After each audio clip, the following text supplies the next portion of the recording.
My name is Jeremy Devins, and this is the Quietmind Astrology Podcast with the monthly horoscope for October 2024. In this episode, I'll look at the main transits happening this month and how you can best work with them for everybody. And if you want to know how to work with them more personally, get your free birth chart at quietmindastrology.com. And if you want to go deeper into your own yoga practice, I'm doing a free live workshop this Tuesday called Become Your Own Yoga Teacher. Go to quietmind.yoga/workshop or click the link in the show notes and you can join us live. And we'll be talking about how to be your own yoga teacher, how to deepen your practice, learn 10 skills of yoga that I've distilled everything I've learned about yoga since teaching in 2011. Since I've been teaching over 7,000 classes, and I've learned a lot. I've worked with all sorts of people from all backgrounds and distilled it down into 10 main things to learn.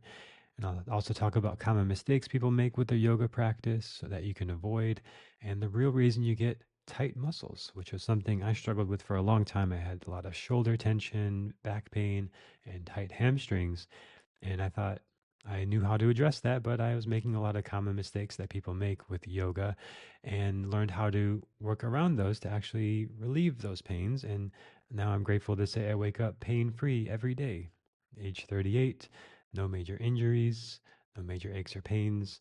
And most of the time, that's how I feel. And then sometimes I do get aches and pains, and I know exactly how to work them out because of these yoga skills. And then there's also the spiritual side of it, the energetic side of it beyond the physical.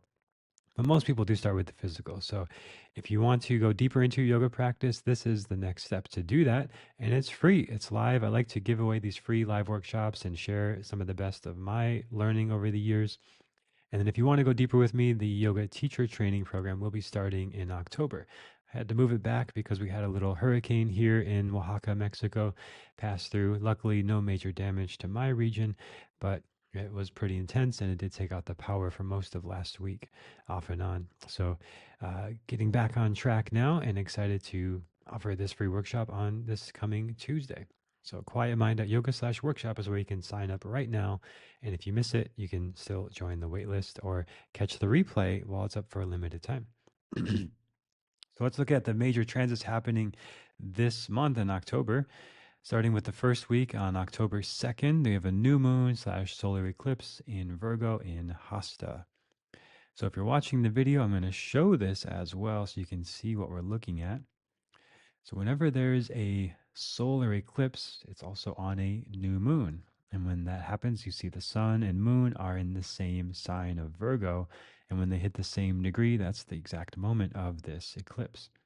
I've talked about on recent episodes all about the eclipse season. So if you're interested in that, if you feel like you're going through a big portal of transformation in your life, a big turning point, listen to those episodes. And what I'll say now is the new moons are often new beginnings. And we're starting this next 6-month chapter until the next eclipse, which will be coming in 6 months. They always come in 6 months, always come in pairs like this, the solar and lunar eclipse.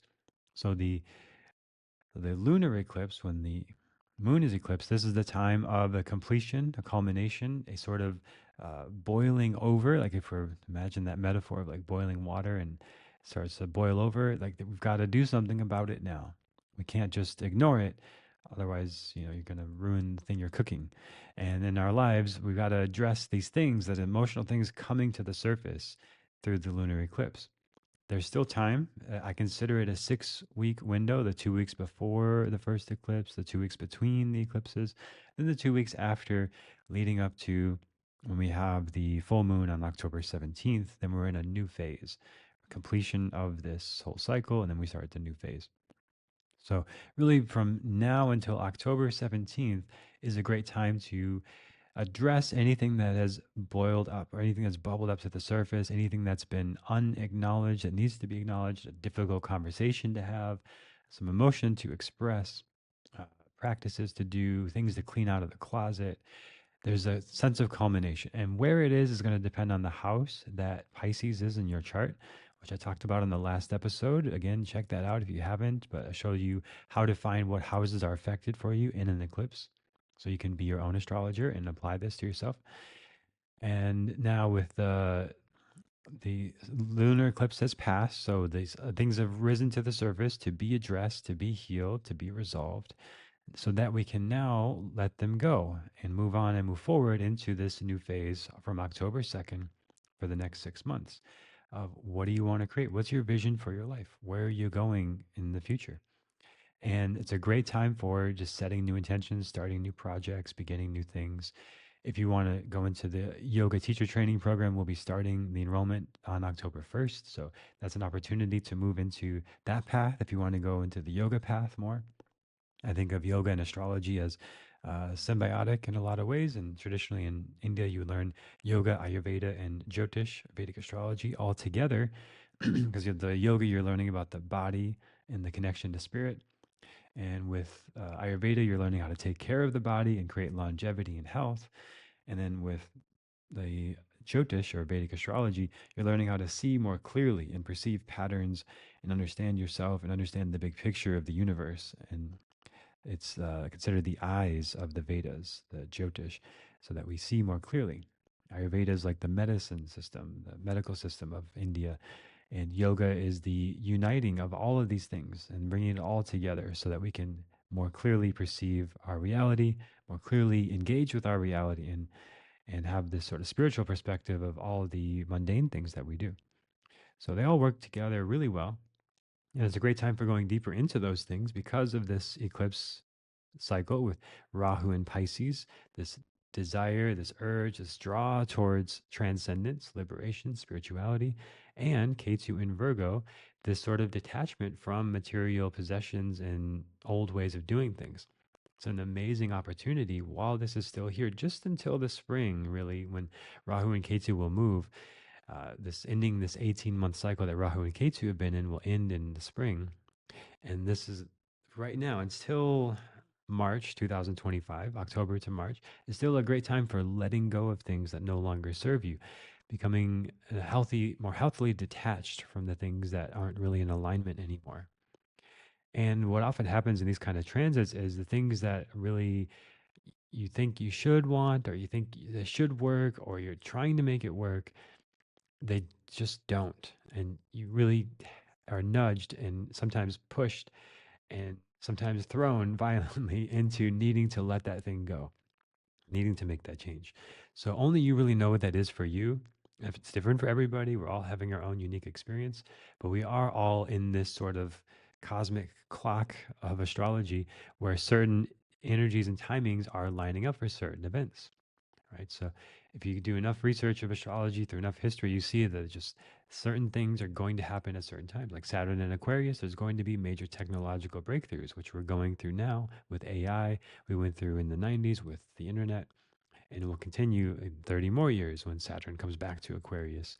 We'll have another major tech breakthrough at the level of AI and the internet.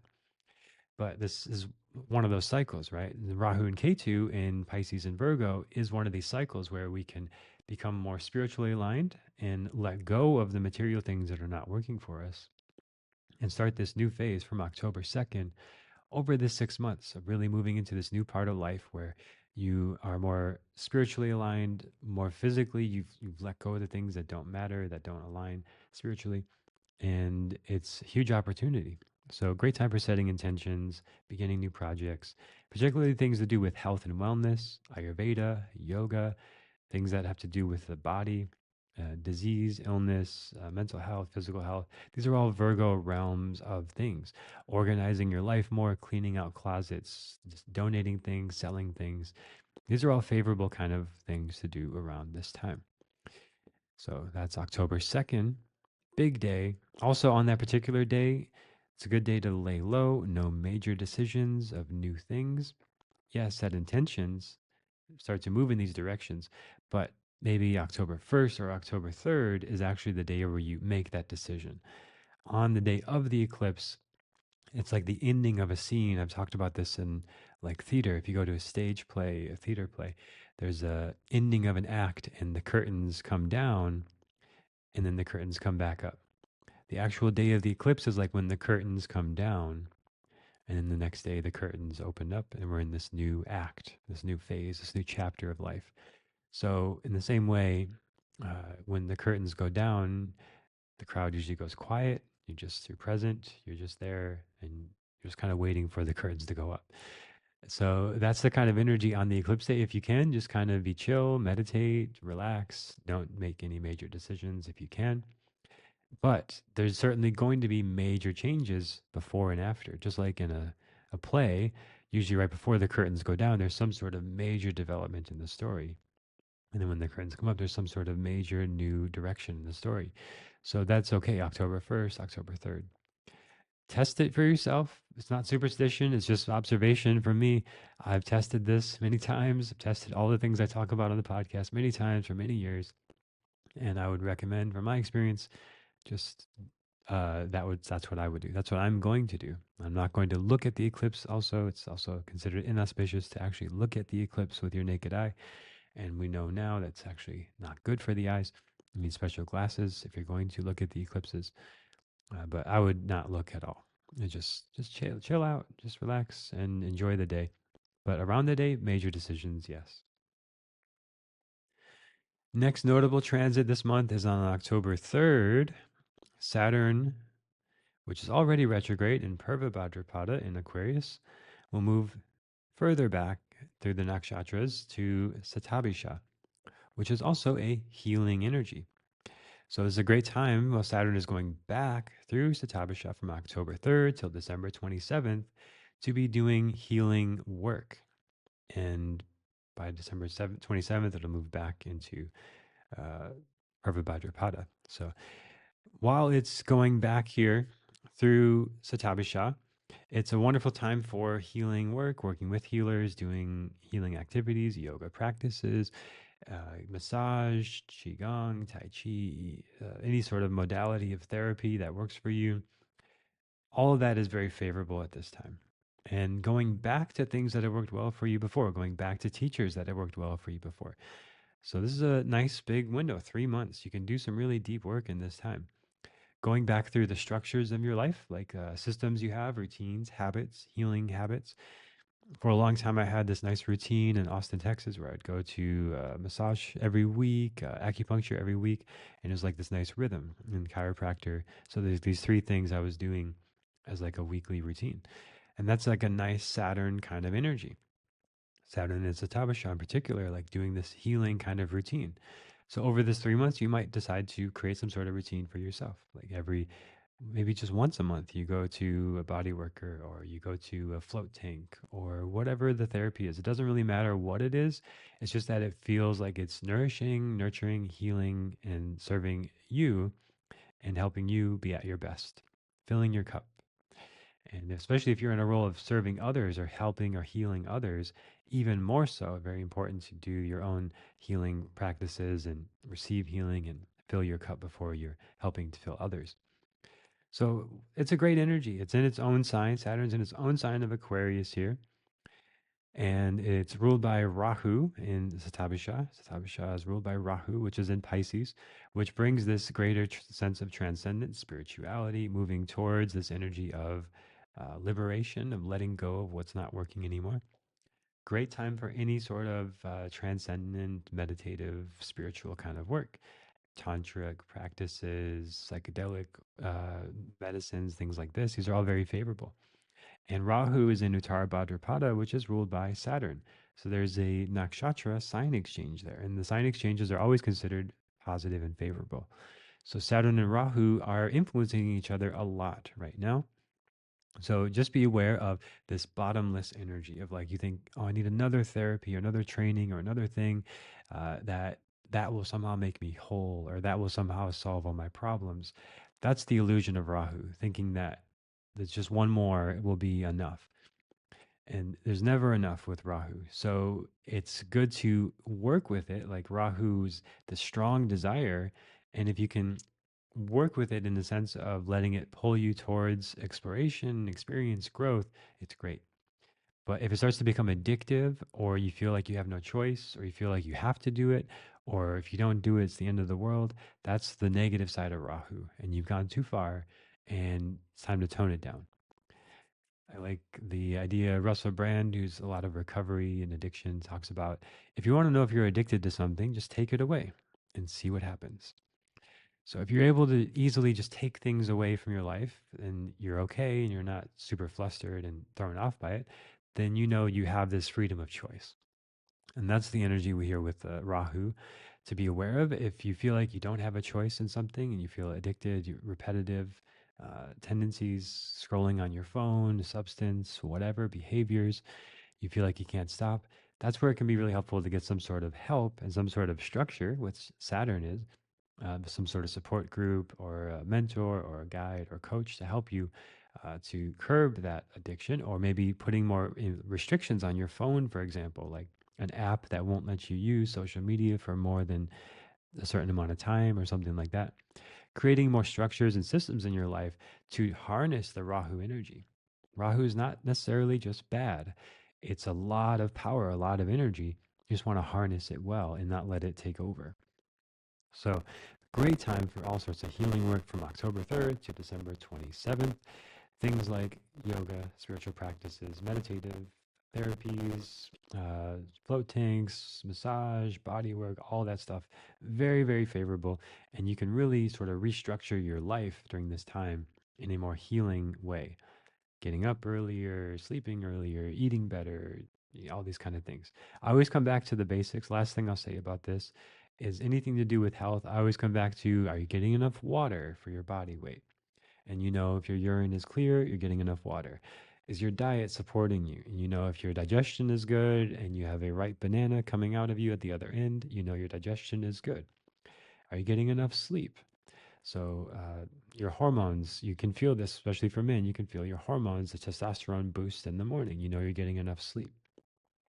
And if you get tired when the sun goes down, you know you're in sync with the circadian rhythms, depending on if you have shift work or not. But if you're able to sync up with the sun, that's ideal usually, uh, biologically. So you can sleep, get tired when the sun goes down, wake up when the sun rises. And getting sunlight in the morning on your skin and your eyes when the sun is rising and the sun is setting is ideal.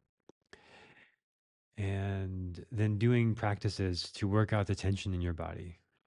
For me, yoga is so essential just for the physical part first, and then the spiritual part with the breath and awareness and being able to sit and meditate in a more meditative space because my body does not feel any tension. Right. So that's also very, very essential. However, you do it, you could do it through yoga or Qigong or Tai Chi or other movement practices. But yoga is one that really combines all these things really well. So those are some of the basic things I always come back to. And if any of those are out of whack, then they could use some attention. If you're staying up really late, you stay up past 10 p.m., you get a second wind, the pitta energy kicks in again from 10 to 2 a.m. If you can get to sleep before 10 p.m., that's really ideal. Your liver can regenerate itself through the night. It doesn't do that if you go to sleep too late. Your whole body can reset and heal and repair throughout the night. So those are just some basic health recommendations based on my experience. Been doing this a long time, teaching yoga a long time, and working with health. And I would always start with those basic foundational things before you add anything external, substance, drugs, anything like this. Some sort of fancy workout program that's going to do all these magical things for you. I would be very skeptical and question all of that. If you, especially, I wouldn't even do any of that until you have those foundational things, which are not so easy when if you don't have them already. But that can keep you busy for quite a while, just getting those habits down. And that can benefit you so much, so much. Sunlight on the skin, all these things. Yeah. So anyway, Mercury in Libra is the next big transit. So we move to the next week of October, October 9th. We've got Mercury in Libra for 19 days. Of course, the Mercury transits are pretty fast. You see early on October 9th, Mercury's still in Virgo, its own sign, where it's been through the beginning of October. Great for intellectual work, great for learning, education, great for communication. And then Mercury moves into Libra, which is ruled by Venus, and Venus is also in Libra. So this is wonderful energy where it can have great communication in relationships, a lot of loving, harmonious energy in relationships from October 9th for just over 2 weeks, almost 3 weeks. And Mercury in Libra is a great time for learning about yoga practices and doing yoga practices. Great time for learning about relationships. I really like the Gottman Institute. They've got a lot of great resources about relationships, a lot of great research. I love the research they do. So Mercury in Libra, great time for reading books about relationships, improving your relationships. And relationships are everything. So even if you're not in a romantic partnership now, there's still relationships. There's a relationship between you and the neighbors, you and me as on the podcast, you and whoever else you listen to or your family members. Even if you're not close to them, there is a relationship there. So Mercury in Libra is a great time for analyzing those relationships, understanding them, learning about them, and improving them. And then also on October 9th, Jupiter goes retrograde in Taurus. So if we go back, we see Jupiter is not retrograde October 8th. And October 9th, Jupiter is retrograde. And this happens every year. It's about 4 months, all the way until February 4th. Jupiter will be retrograde. October, November, December, January, February. Excuse me, 5 months. Jupiter will be retrograde there. And this happens every year. And it is always about 5 months. So I had to do the math there to make sure I typed that right. So Jupiter retrograde is the time to go from expansion to going within a bit more. Not exactly contraction, but just less expansion. So when Jupiter is direct, there tends to be more growth, more optimism, more expansion, more abundance, things moving forward. And when it goes retrograde, tends to be this energy going within and going into the abundance that is within you rather than without you. So more inward expansion. There's still growth, there's still opportunities to learn a lot. And in Taurus, this can be improving things to do with your foundation, your family, your home, your finances, and looking deeper within. I've done a lot of work myself on money beliefs, limiting beliefs about money. Jupiter in Taurus is a potential massive expansion of financial resources.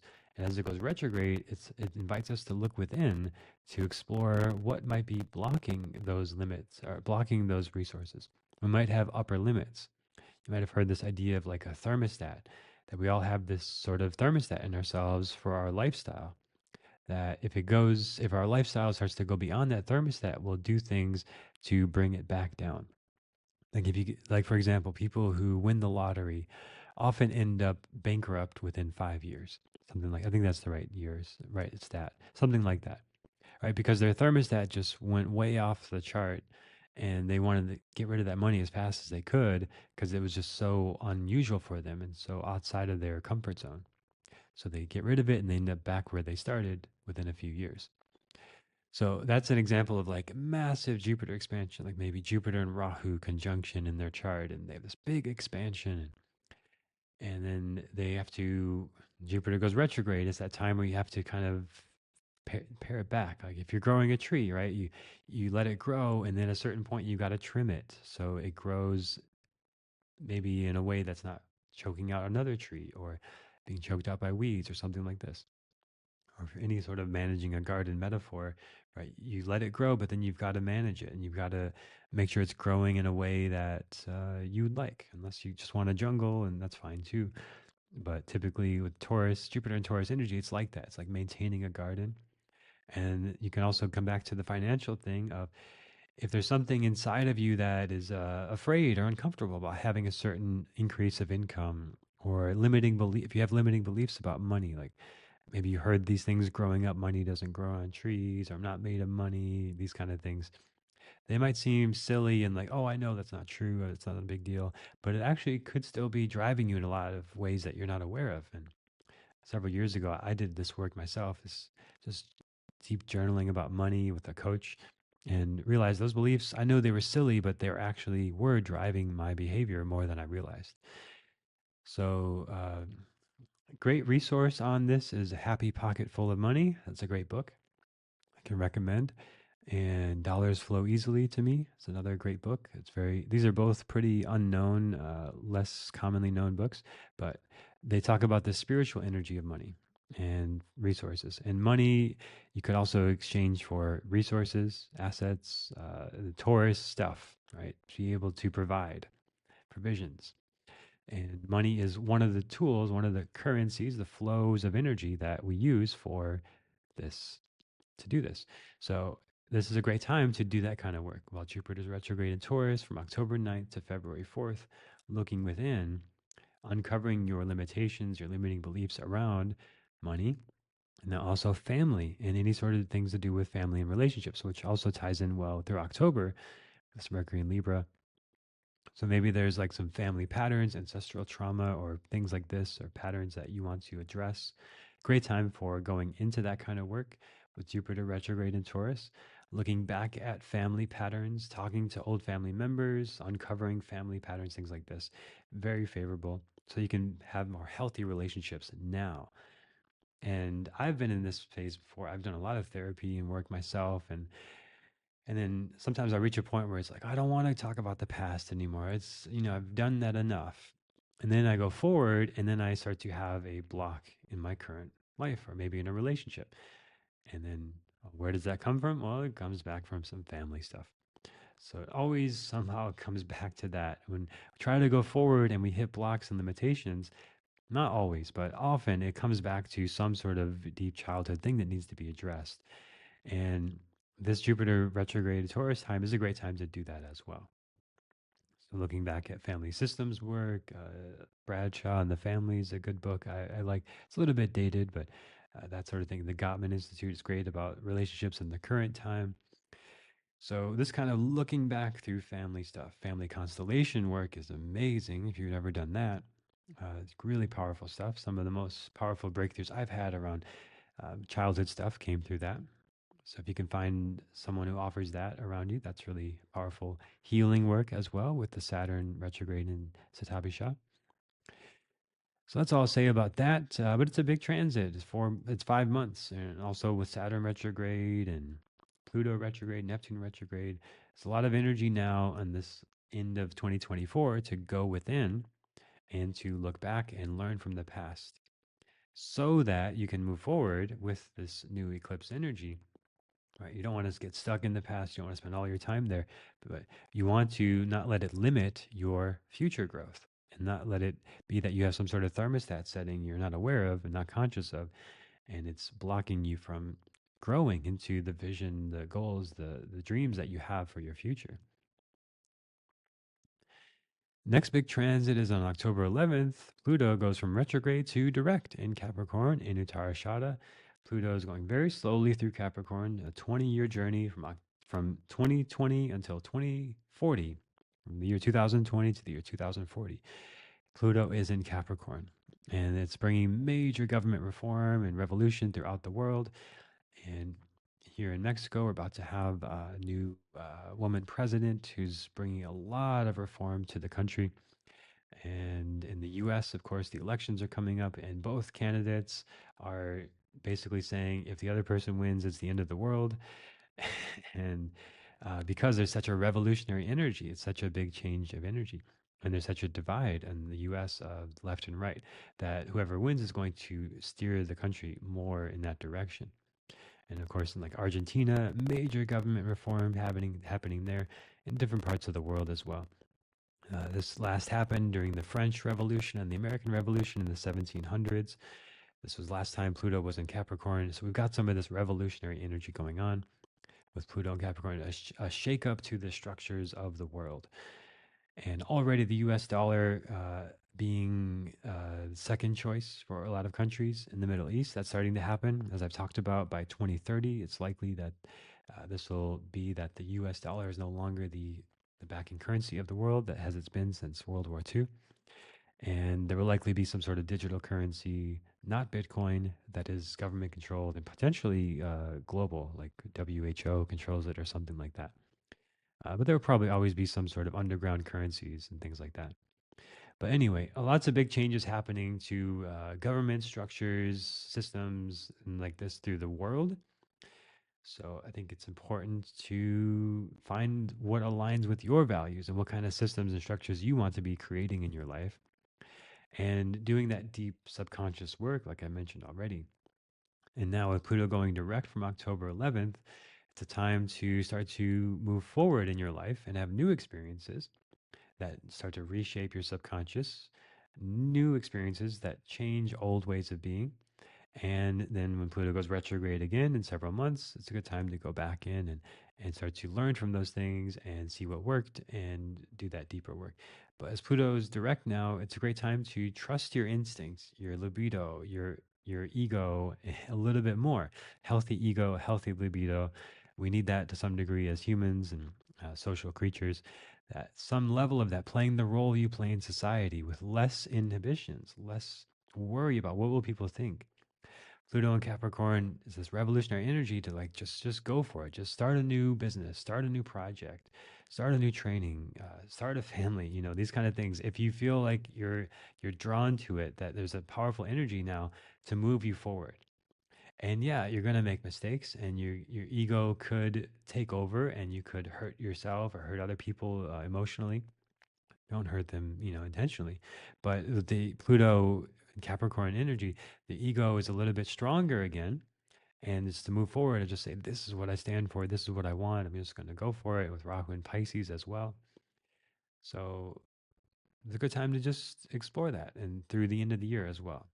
As you do this deeper work I mentioned already, there's this great potential to move forward in a lot of ways in your life. Then on October 12th, Venus in Scorpio. Venus moves out of its own sign of Libra into Scorpio. Great time for deep healing work, spiritual work in relationships, doing what you love, and exploring things like astrology, subconscious, hidden, mysterious work, research. Great time for research, 24 days from October 12th. And you can go really deep into what you love and your passions and your pursuits in relationship, in your own life, your own artistic expression, great musical energy with this. I think of it as quite a positive thing, but it is Venus in an enemy sign in Scorpio.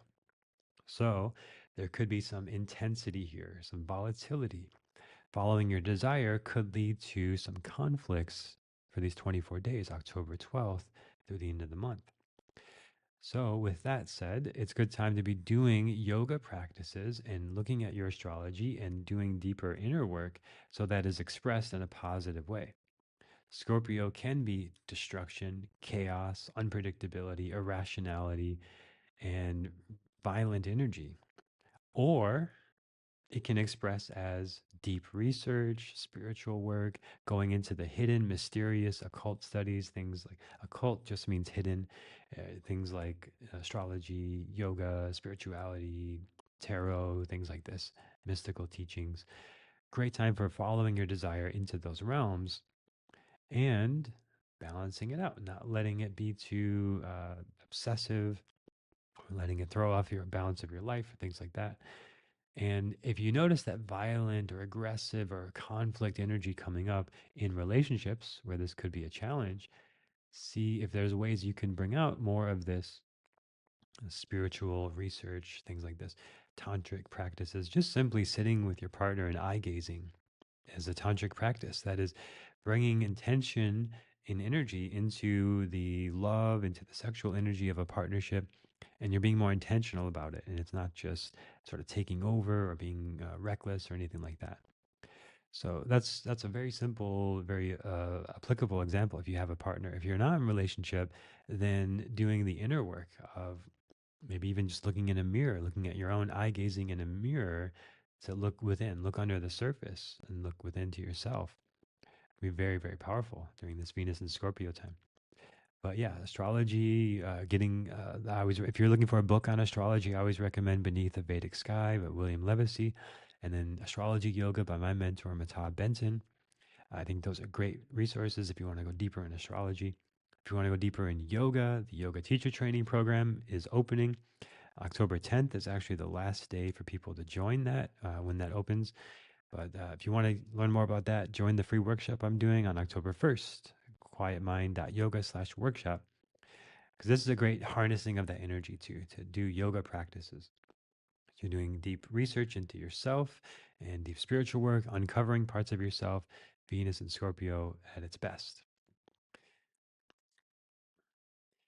Then the following week, we have three transits of October 16th, Sun in Libra for 29 days.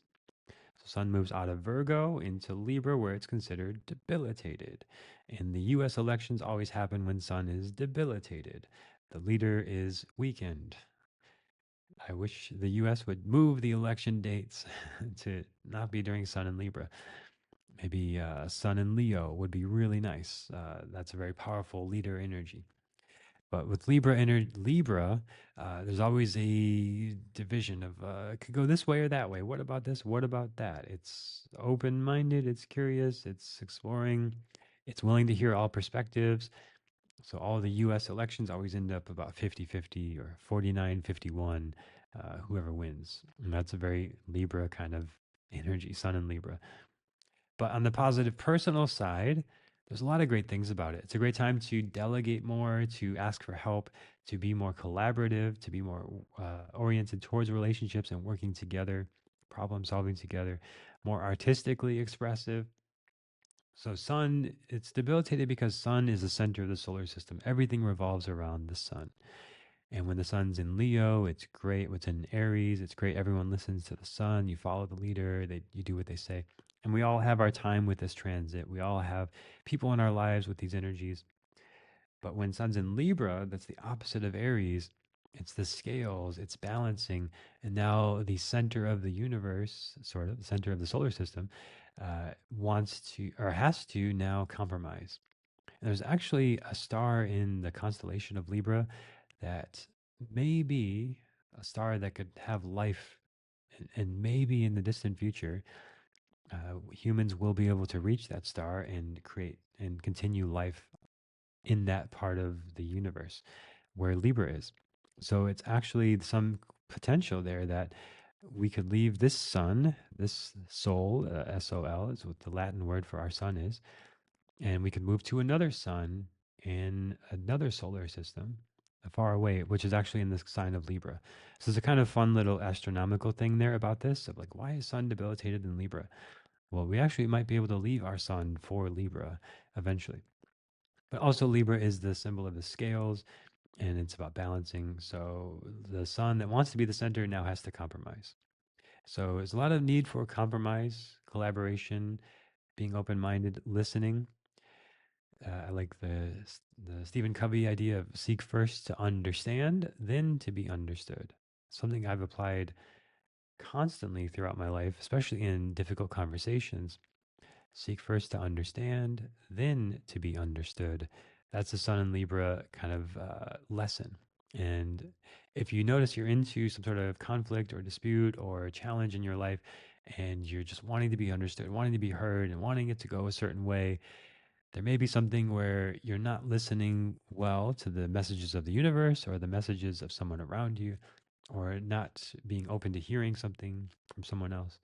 So there's a need to compromise in this energy. And that continues for a month. As always, sun transits are about a month. Then the next transit in October is on the 17th. It's the full moon in Ashwini in Aries. So if you're watching the video, you see the sun in Libra, the moon in Aries, in Ashwini, almost the same degree as where I have it. So early in the morning in Pacific time, the sun is opposite the moon. This is a full moon. And now we're getting to a culmination, a completion from the eclipse cycle. So we moved on from the new moon of October 2nd, the solar eclipse in Virgo and Hasta, to now the full moon in Ashwini and Aries, which gives this strong potential of initiation, starting things, moving forward in life. It is a full moon, though, so it's a completion, a culmination, and celebration of what you have started. And a time to evaluate what's working well, sit, reflect, and the full moon brings things to light that are in the dark. Right. So you may become aware now of some ways that some things you've started in the past you want to get back to, some things that are incomplete you want to finish, and you start to move forward with this energy. So it's a great time for celebration, reflection, meditation. Not a good time for any sort of conflict with Venus and Scorpio, Sun in Libra, Moon in Aries. If there is some conflict in your life and you can wait, wait to address it, this is not the good day to address the issue. There likely things will culminate. It's a sort of culmination energy, like things just come out. Like often in the third act of a movie, it's like everything just comes together and it's a kind of blow up. This could happen around October 17th for you personally. So that may need to happen. Sometimes it needs to happen. It's okay. But you can have the spiritual perspective and the awareness of the patterns playing out. Like, oh, interesting. This person wanted to bring this up on this day, and now we've got to address this thing on this time. And all these things kind of come to a head at this time. I love the show Curb Your Enthusiasm. Basically, every episode has a sort of blow up like this at the end, where all the stories come together and it just all sort of blows up beautifully. And you can laugh because you're not in it. They're all angry and frustrated. But that kind of energy could happen here. So maybe just watch a few episodes of Curb Your Enthusiasm on this day of October 17th instead, and kind of express that energy in a fun way. But always, I will always say, like, you don't want to avoid issues. You don't want to just try to sweep everything under the rug, and you don't have to address everything all the time. So if you can wait the next day, that would be a little better. If there's some issue that needs to be addressed, when Moon is in Taurus, that'll be a little more favorable because Moon is in its own sign, or moves in an exaltation sign, excuse me, of Taurus.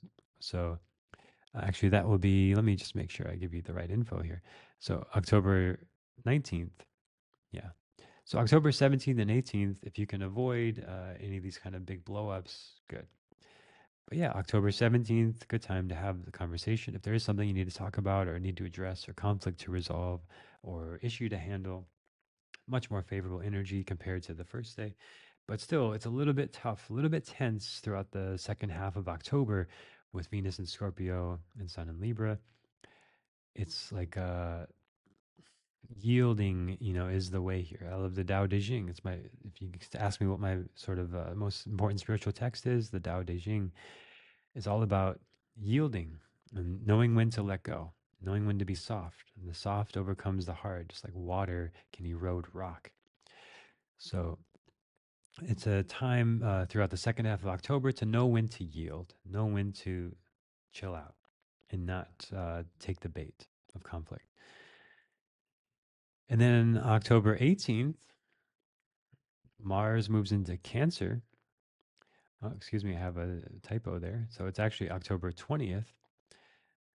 Mars moves into Cancer, and it's not just 3 days. Some little typos there. But Mars in Cancer is considered debilitated as well. We've got the Sun and Mars debilitated. The planets of action and self-centeredness and ego and pride and taking action and getting stuff done are considered debilitated. Now, this does not mean you cannot take action. It just means that the action you take has to be considerate of others. So again, that's one of the big themes of this month is considering others, balancing your needs with others' needs, being compromising, being able to yield when you need to. And Mars in Cancer knows how to yield when you need to. And actually, you might not think this, but a lot of great athletes have Mars in Cancer because they know how to yield. They know when to be aggressive, they know when to be relaxed. Mars in Cancer also has a sort of emotional action, knowing when to be emotional, how to even manipulate emotions, like trash talking in basketball players or things like that, and knowing how to work with energy in a way that's emotional. So, moving things emotionally at this time is very powerful. And yes, you could actually resolve a lot of deep stuff. But if you go into it guns blazing with a lot of aggression and conflict energy, that is likely going to be met with the same thing, right? So, like a lot of politicians will just attack each other back and forth. As we see in the political times, it's around the time of the election. There's a lot of trash talking back and forth, and it just perpetuates. It'd be interesting to see if there was a political candidate at some point who just never trash talked their opponent, and maybe a very Virgo candidate or very Capricorn who just talked about policy, policy, policy. Wouldn't be so entertaining, would it? But with Mars in Cancer, there's this energy of potentially wanting to start conflict, initiate conflict, and be emotionally combative, grumpy, this kind of stuff. So it's a great month for a lot of self awareness around these kind of patterns that you can change them. You can have choice. There's Mars is ruling Venus in Scorpio at this time. It's Venus in Scorpio is ruling the Sun. It's quite tense. So if you can ease the tension with humor, playfulness, not taking things too seriously, knowing you can address stuff later, you don't have to address it all right now. The second half of October, you'll be fine. And then having an emotional, energetic outlet, like this could be something where you're like exercising, listening to music that really pumps you up, or things like that, or watching movies that are very emotional and inspiring, and inspire you to take action in your life. Like the movie The Pursuit of Happiness, right? It's about a guy who's wanting to sort of make success for himself and his family. It's very emotional, and he goes through a lot of struggles. That's a kind of Mars and Cancer kind of movie. So things like that could be really inspiring at this time and motivate you to action from an emotional place where you're connected to the root of why you care about something. And work that addresses emotions like deep tissue massage, physical therapy. Oftentimes, there's emotional releases with that kind of work. Yoga practices, of course. Just holding pigeon pose often makes people cry because there's such a big emotional connection to the physical body. So, Mars and Cancer is great for that kind of stuff too. Then, October 29th, Mercury moves into Scorpio, joining up with Venus there for a little bit. And it's not just 7 days. Mercury will be in Scorpio for it's usually about 3 weeks in a sign. Oh, it's going to go retrograde. That's right. So we got our next Mercury retrograde already coming up in November. Okay, so Mercury will be in Scorpio for quite a while, actually, all the way until January. That's an extended stay. It's a long stay, usually not so long in a sign. So Mercury in Scorpio starting October 29th all the way till January. Can you believe that? So Mercury, the planet of communication, intelligence, the intellect, in Scorpio, the deep, intense researcher. So great time for doing deep research, things like this, and talking about deeper issues, especially when Venus gets out of here. And that will be November 7th. All right. So when Venus gets out of Scorpio on November 7th, Mercury's in Scorpio still for that long stay. That's a good time. Deep research, talking about deeper issues, uncovering deeper stuff. I'm all about that. I talk about this a lot. It's such a big part of my life. Not everybody is so much into all this deep stuff. So if you're not, that's okay. This could also be like technical stuff. Scorpio is people with strong Scorpio do very well in engineering, surgery, technical fields, counseling, anything where you got to get under the surface to address things, mechanics, things like that, submarines, aquatic work, things like that. So it's a great time for learning stuff like this. I will probably start taking some surfing lessons around this time. It's actually a good time of the year here where I live. I've been wanting to do it for a while. Mercury and Scorpio could be a really good time for learning about managing, understanding the energy of water. And water itself can be very, Scorpio is a water sign. So water can be intense and unpredictable, like the ocean here sometimes where I live. But having intelligence about it is Mercury, right? So learning how to ride the waves in your own metaphor and understand the intensity of ups and downs and things like that for yourself. So October 29th, all the way till January, Mercury in Scorpio, great time for research, learning, communication, talking about deeper stuff, deeper work, engineering, technical abilities, learning things like this, and resolving deeper emotional stuff, especially when the sun gets to Scorpio in the middle of November. So start preparing for the retrograde coming up in late November. Already another one, another Mercury retrograde, just coming up. It happens 3 or 4 times a year. So we got another one already to look forward to. But while Mercury is direct, it's a good time for buying new technology, starting new trainings, learning new things. And then when it goes retrograde, it's time to go back over those things. So while it's still direct, if you want to get a new phone or something, new computer, this is a good time to do it. And then the last transit for this month is on October 29th. So when we have Neptune in Purva Bhadrapada. So Neptune has been going retrograde for a while, and now it goes from Uttara Bhadra to Purva Bhadrapada. And Purva Bhadrapada is ruled by Jupiter. So Neptune brings illusions into Jupiter, which is also retrograde, into where we are expanding and growing and opportunities to learn. This is actually a good time for if there's any sort of public speakers or speeches or comedians or monologues or things like you've been really inspired about to go back to that. Purva Bhadrapada is a great public speaker energy, very motivating energy. And Neptune, on its positive side, can give us new visions of reality, new visions of the future, new dreams. So it's a great time to connect to speakers who have visions and dreams and values that you really care about. Uh, like Martin Luther King Jr. had strong Purva Bhadrapada as moon there in his chart, and he had the I Have a Dream speech. So that's that kind of hopeful, expansive energy of what's possible. And this is going to be here for 3 months until January 15th, Neptune in Purva Bhadra. October 29th to January 15th, dream bigger, envision your life. I love to do visualization practices, dream journaling, things like this to start to see the subconscious speaking. There may be some illusions in your life that are being dispelled at this time. This can be psychologically like big breakthroughs of like, oh my God, I never saw it that way. How could it be? And Neptune, in going back through Pravabhadra, can uncover these assumptions you've made, these illusions you've set up in your life, and you become disillusioned and you realize this way is not working anymore and you want to start a new way. So it's a great time for uncovering these patterns through therapy, through personal growth work.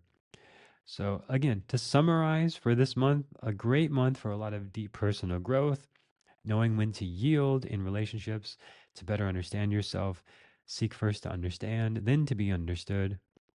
A lot of great healing potential and going into deeper work around your finances, your family, and your relationship dynamics to better understand how you show up in those areas. And this is really setting the stage for the next 6 months. We're starting that in October 2nd to start to dream bigger and raise your thermostat or lower your thermostat, however you prefer, but changing your set point so you're not stuck, you're not limited. You can actually go beyond what you've done before. And this next 6 months can be a time of major personal growth for you through deep healing this month, uncovering and breaking old patterns of relating this month, nonviolent communication, also something very helpful to approach relationships if there's any sort of disputes. Avoid the big blowups around October 17th of the full moon in Ashwini. If you need to have big conversations, do it after that or before that. But really, this month is a need to be very understanding and sympathetic and compromising and not have it all go your way to have it go well. Harmony is not about just doing whatever you want and somebody else should harmonize to you. It's about both people trying to feel and adapt to each other.